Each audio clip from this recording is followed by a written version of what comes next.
Circa 400 abitanti, di cui il 18% con più di 75 anni, sparsi per 17,7 km² nella Val Fontana Buona. Ad esempio Chiavari si estende su 12,2 km² ed ha 6 volte quel numero di abitanti. Questa è la realtà del comune di Losica, uno dei tanti piccoli ed estesi comuni dell'entroterra ligure, in cui le amministrazioni devono far fronte anche a problematiche differenti rispetto a quelle dei grandi comuni costieri.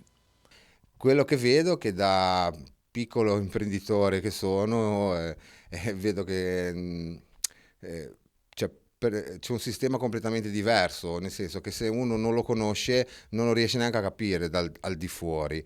Cioè io se per esempio devo aggiustarmi un telaio e ho da cambiare una guarnizione, vado, la compro, la cambio e la metto a posto. Qui non funziona così.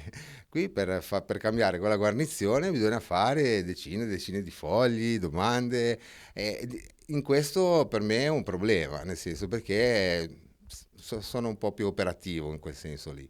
E quindi questo ci frena tantissimo e i tempi si allungano in maniera spaventosa.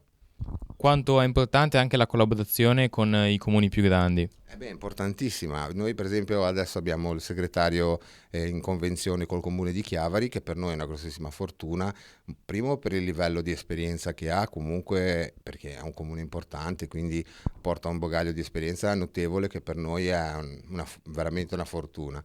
Quindi ci sarà solo che da apprendere tanto.